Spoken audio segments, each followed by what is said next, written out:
যেসব কারণে ওযু নষ্ট হয় না সেগুলো তো আমাদের জানতে হবে, কি ঠিক না? সেগুলো জানতে হবে। সেটা কি? যেসব কারণে ওযু নষ্ট হয় না, যেমন স্ত্রীকে স্পর্শ করলে, চুমা দিলে বা তার শরীরে শরীর লাগলে ওযু নষ্ট হয় না। তবে উত্তেজনা বশত যদি তার লজ্জাস্থানে কোনো কিছু বের হয় তাহলে তার ওযু নষ্ট হয়। যদি সেটা বের না হয়, এমনিতেই স্বামী যদি স্ত্রীকে চুম্বন দেয়, স্ত্রী যদি স্বামীকে চুম্বন দেয়, তাহলে তার ওযু নষ্ট হবে না। একটা হাদিস শুনে, সেটা কি? আয়েশা রাদিয়াল্লাহু তাআলা আনহা তিনি নিজেই বলছেন, আবু দাউদের ১৮৭ নম্বর ৭৮ নম্বর হাদিস। সেটা কি? আয়েশা বলতেছেন, আন্না নবী সাল্লাল্লাহু আলাইহি ওয়াসাল্লাম কাব্বালাহা ওয়া লাম ইয়াতাওয়াদ্দা। আল্লাহর নবী আয়েশাকে চুমা দিয়েছেন ওযু করে, তিনি পরে ওযু করেন নাই।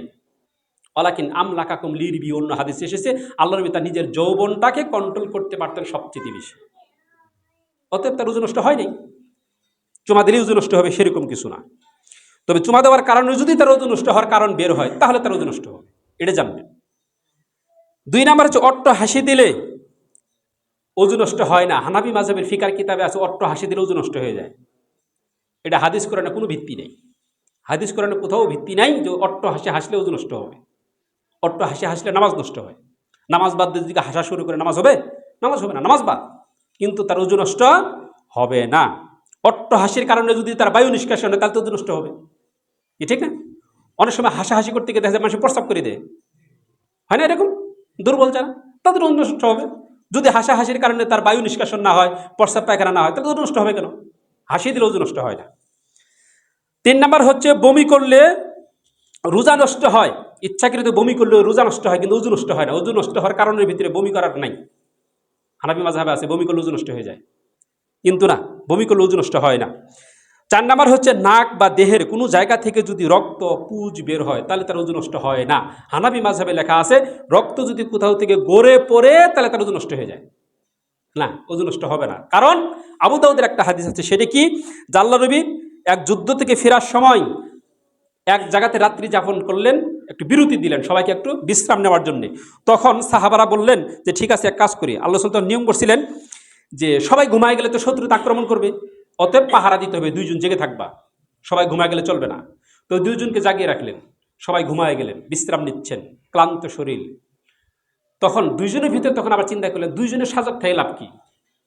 আপনি ঘুমান, আপনার কতক্ষণ পরে জাগায় দিমু, আপনি উঠবেন, আমি ঘুমাবো, আবার আপনি আমার জায়গায় দিবেন, পালা করে নিল। তো ঠিক আছে, ২ জনের ভিতরে আরেকজন ঘুমাই গেল। তার একজন যে সজাগ, সে বলতেছে খামা খাই বসতে গেলাম কি, নামাজ পড়ি, নামাজ পড়ি, তাই তো হবে। তো এখন শত্রুপক্ষ কিন্তু তাদেরকে কি করতেছে, ফলো করতেছে, যারা কোন দিক দিয়ে যায়, কোথায় যায়, কি করে। তো দূর থেকে ফলো করে আস্তে আস্তে আস্তে দেখলো তারা এক জায়গাতে বিরতি দিল, তারপরে তারা ঘুমায় গেল, আবার ২ জন ছিল সজাগ, একজন ঘুমায় গেল, আর একজন কি করছে, নামাজ পড়তেছে। এই তো সুযোগ। দূর থেকে দেখতেছে খালি শুধু উঠতেছে পড়তেছে রাত্রেবেলায়। দূর থেকে তাক করে নিশান করে তাকে মারল তীর। তীর এসে তাকে বিদ্ধ হলো। নামাজ ছাড়ে নাই, নামাজ পড়তেই আছে, রক্ত ঝরতেই আছে। শেষ পর্যন্ত সময় হলো, সজাগ হলো, আল্লাহ রাসূল দেখলেন যে তাই সে তীরবিদ্ধ। এই কিসে, ঘটনা কি? বলছে এই ঘটনা, যা ঘটনা তাই বলছে। তো আল্লাহ রাসূল বলছেন তুমি এই কাজ করতে গেলা কেন? তোমাদেরকে রাখছি ২ জনকে সজাগ থাকতে, তুই একজনকে আবার ঘুমাই দিলা, হ্যাঁ? আবার তুমিও নামাজে দাঁড়ায় গেছো, তো সুযোগ, শত্রু পাইছে, সুযোগটা কাজে লাগাবেই। আল্লাহ নবী কিন্তু তাকে বলে নাই তোমার ওযু নষ্ট হয়েছে, নামাজ নষ্ট হয়েছে, এই ইত্যাদি কিচ্ছু না। অতএব তার তো রক্ত ঝরতেছিল, নামাজও পড়তেছিল। কথা বুঝতে পারছেন? ওযু কি গেছে গা? ওযু যায় নাই। অতএব ফোড়া, ফুট, ফুসুরি বা অন্য কোনো জায়গা থেকে যদি কেটে রক্ত বের হয় তাহলে তার ওযু নষ্ট হবে না। তারপরে হচ্ছে ৫ নাম্বার, মুর্দাকে গোসল দিলে, মৃত মানুষকে যদি কেউ গোসল দেয় তাহলে তার ওযু নষ্ট হবে না। কথা বুঝতে পারছেন? তারপরে হচ্ছে মৃতদেহের পোস্টমর্টেম করলে, ডাক্তার যারা পোস্টমর্টেম করে মৃতদেহের, করে না? তাহলে সেখানে মর্গে গিয়ে তার ওযু নষ্ট হবে না। ওযু যদি থাকে তার ওযু নষ্ট হওয়ার কিছু নেই। ময়লা আবর্জনা রাখলে সে পরিষ্কার করে ধুয়ে নিল, শেষ। ওযু নষ্ট হওয়ার কোনো কারণ ঘটে নাই। ৭ নাম্বার, মহিলারা ভালো করে শুনবেন। আপনারা যারা শুনতেছেন বাড়ি থেকে ভালো করে বলবেন, যারা ঘুমাইতেছেন একটু সজাগ হন। ঘুম তো জীবন বহুত পারলেন। ৭ নাম্বার হচ্ছে মহিলা যারা, তারা ওযুর পর যদি শিশুকে দুধ দেয় তাহলে তার ওযু নষ্ট হবে না। তার দেহ থেকে দুধ বের হয়ে অন্য মানুষের পেটে চলে গেল, ঠিক না? এতে তার ওযু নষ্ট হবে না। ওযু করার প্রয়োজন নাই। ওযুর উপরে বাচ্চাদেরকে দুধ দিতে পারবে মহিলারা, কোনো সমস্যা নেই। তারপরে হচ্ছে যদি শিশুদেরকে প্রস্রাব পায়খানা পরিষ্কার করায় মহিলারা,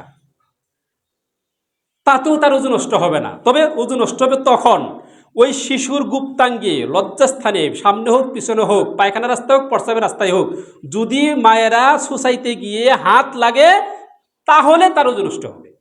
কথা ক্লিয়ার করে বুঝেন। শিশুর যদি প্রস্রাব পায়খানা রাস্তায় হাত দিয়ে কাপড় ছাড়া, পর্দা ছাড়া ধৌত করে সুসাইয়ে দেয় তাহলে তার ওযু নষ্ট হবে। কার? মায়ের, বা যে তাকে ধৌত করে তার। কথা বুঝতে পারছেন? তার কারণ পর্দাবিহীন লজ্জাস্থানে হাত লাগলে ওযু নষ্ট হয়। অতএব সেই শিশু নিজেরটা হোক আর মাইন্ডেরটা হোক, তার ওযু নষ্ট হয়ে যাবে। দুধ খাওয়ালে ওযু নষ্ট হবে না। কোনো নাপাকিতে হাত পা দিলে ওযু নষ্ট হয় না। পায়খানার ভিতরে পাড়া মারছেন, প্রস্রাবের ভিতরে পাড়া মারছেন, আপনার ওযু নষ্ট হবে না। প্রস্রাব পায়খানা ধুয়ে ফেলাবেন, শেষ। নিজে প্রস্রাব পায়খানা যদি করে তাহলে তার ওযু নষ্ট হবে। কাপড় যদি কোথাও লাগে ওই জায়গা ধুয়ে ফেলাবেন, কাপড় চেঞ্জ করবেন অথবা ধুয়ে ফেলাবেন, বাস, শেষ। ওযু নষ্ট হবে না। কথা বুঝতে পারছেন? তারপরে হচ্ছে ওযুর পরে কোনো ব্যক্তি যদি ধূমপান করে, ধূমপান করা হারাম, তার কবিরা গুনাহ হবে, কিন্তু তার ওযু নষ্ট হবে না। ধূমপান করতে গিয়ে যদি বেহুশ হয়ে যায় ওযু নষ্ট হয়ে যাবে। কথা বুঝতে পারছেন? ধূমপান করতে গিয়ে যদি অজ্ঞান হয়ে যায় তাহলে তার ওযু নষ্ট হয়ে যাবে, কিন্তু ধূমপান করলে যদি নষ্ট হবে তা কিন্তু না। তারপরে হচ্ছে মহিলাদের মাথার ঘুমটা যদি খুলে যায় তাহলে তার ওযু নষ্ট হবে না। ওযু নষ্ট হওয়ার কারণের ভিতরে এটা নেই। নখ কাটলে, শেভিং করলে, চুল কাটলে ওযু নষ্ট হয় না। ভালো করে খেয়াল করবেন। তাহলে ওযু নষ্ট হওয়ার কারণ এগুলি না। দাঁত দিয়ে রক্ত বের হলো, নাক দিয়ে রক্ত বের হলো, ওযু নষ্ট হবে না। সম্মানিত উপস্থিতি, তাহলে এই মোটামুটি আলোচনাগুলো ওযু নষ্ট হয় কি হয় না, কোন কারণে ওযু নষ্ট হয়, কোন কারণে ওযু নষ্ট হয় না। সম্মানিত উপস্থিতি, তাহলে আমরা ওযুটাকে ভালো করে করার চেষ্টা করব, তাহলে আমরা ওযুর সঠিক ফজিলত অর্জন করতে পারব। ওযু রিলেটেড যে সমস্ত ইবাদত, সেই সব ইবাদত সঠিকভাবে আদায় হবে যদি ওযু ঠিক মতো হয়। আর যদি ওযু ঠিক মতো না হয়, ওযু রিলেটেড ওযুর সাথে সম্পৃক্ত যে সব ইবাদত, সেগুলি ওযু না হওয়ার কারণে ওই ইবাদতও হবে না। অতএব ওযু ভালো করে নিতে হবে। আমি আপনাদেরকে একটু ইন্টারভিউ নিব। ওযুর ফরজ আমি কয়টা বলছিলাম? 6টা। তাহলে মুখমণ্ডল ধৌত করা, 2 হাত কুনি পর্যন্ত ধৌত করা, মাথা কান মাসেহ করা, 2 পা টাকনা পর্যন্ত ধৌত করা, ওযুর এক অঙ্গ ভিজা থাকতেই আর এক অঙ্গ ধোয়া, ওযুর ধারাবাহিক তারতিব যেটা সেটা ঠিক রাখা। ওযুর ধারাবাহিক তারতিব যেটা আগে যেটা পরে সেটা ঠিক রাখা, পরেরটা আগে আগেরটা পরে, এইভাবে করলে ওযু নষ্ট হয়ে যাবে, ওযু হবে না। অতএব ওযুর তারতিব যেটা, সিরিয়াল যেটা, সেটা ক্রমধারা যেটা, সেটাকে ঠিক রাখতে হবে। এই হলো ওযুর ফরজ। কয়টি? 6টি। আচ্ছা, 6টি ফরজের ভিতরে একটা ফরজের একটু ইন্টারভিউ নেই তো দেখি। চাচা, আপনি তো ওযুর আলোচনা শুনলেন, ঠিক না? একটু মাথাটা কিভাবে মাসা করে একটু দেখান তো। জি, আচ্ছা, ঠিক আছে। আপনি একটু মাথা মাসা করুন তো।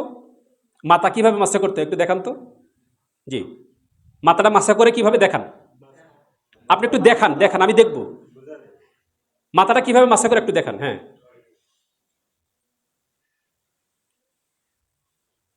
আচ্ছা, দুইজনে দুই রকম করছে না? আচ্ছা, এদিকে একজন, ও যে মুরব্বী, আপনি একটু করেন তো দেখি। আমি শেখাতে চাচ্ছি, এটা আপনাকে জ্ঞান দিতে চাচ্ছি না, আমি বাস্তব দেখতে। ফরজ যদি না হয় তাহলে কি আপনার ইবাদত হবে? হবে না। এই জন্য আপনি একটু ইবাদত মাথা মাসা কিভাবে করে একটু করেন তো দেখি। মামা, আপনি করেন, আপনি করেন। উনি লজ্জা পাচ্ছে। যদি লজ্জা পায়, ইমাম বুখারী বলছেন বিদ্যা শিক্ষার জন্য সবচেয়ে বড় 2টা বাধা, একটা হচ্ছে অহংকার আর একটা হচ্ছে লজ্জা। আমি ওর কাছে যেমন শিখবারে উনি কদ্দুর জানে। হ্যাঁ, এটা কি অহংকার? আর একটা কি লজ্জা। এই বয়স আমি এলে শিখবার যাবো, মাঝে কি কব, 80 বছর হয়ে গেছে, কিছুই পারে না। লজ্জা কি ঠিক না? লজ্জা এবং অহংকার, এই 2টা হচ্ছে সবচেয়ে ইলম শিক্ষার সবচেয়ে বড় বাধা। ইমাম বুখারী বলছেন, বুখারী শরীফের ভিতরে। মামা, একটু দেখান তো কিভাবে মাথা মাসা করতে হয়। 3 রকম হচ্ছে না? আচ্ছা, মাথা মাসা হবে না। জি স্যার। জি স্যার। জি, আচ্ছা, না, স্যারেরটাও হয় নাই।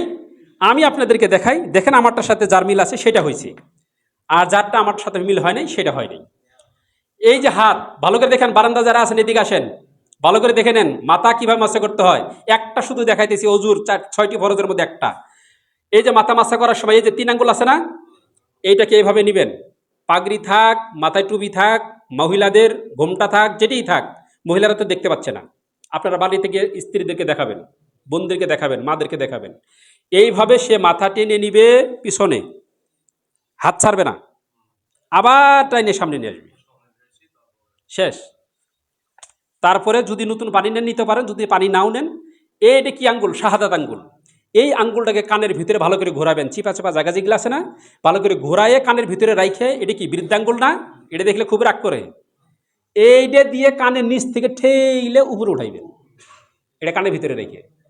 আবারও দেখাই, এই যে দেখেন, এইভাবে টাইনে পিছনে নেবেন, ছাড়বেন না, আবার টাইনে সামনে নিয়ে আসবেন। এই আঙ্গুলটা কানের ভিতরে দিয়ে ভালো করে ঘোরাবেন, কানের ভিতরে রাইখে বৃদ্ধাঙ্গুল এইভাবে ঠেইলে পিছন থেকে উপর দিকে নিয়ে আসবেন। কথা বুঝতে পারছেন? এইটা হচ্ছে অজুর মাথা মাসে করার নিয়ম। তাহলে এই নিয়মে যদি আমরা মাথা মাসে করি, আমি দুঃখিত যারাদেরকে দেখাইলাম, আপনাদেরকে লজ্জা দেওয়ার জন্য বাবা আমি বলি নাই, আমি লজ্জা দেওয়ার জন্য বলি নাই, কি ঠিক না? বাস্তব যেটা সেটা দেখাইলাম। দেখেন আমাদের বয়স কত হয়ে গেছে, আমরা সঠিকভাবে ইসলামের কাজ করতে পারতেছি না। এইরকম প্রশিক্ষণ আমাদের দরকার না? এরকম হাতে কলমে শিক্ষা আমাদের দরকার কিনা? ইসলামের আরো বহুত আমল আছে, সালাতের বিষয় আছে, উজুর বিষয় আছে, আরো কত বিষয় আছে যেগুলো আমাদের প্র্যাকটিক্যাল দেখার দরকার। তো আল্লাহ রাব্বুল আলামিন আমাদেরকে এরকম সঠিকভাবে আমল করা তৌফিক দান করুক, আল্লাহুম্মা আমিন।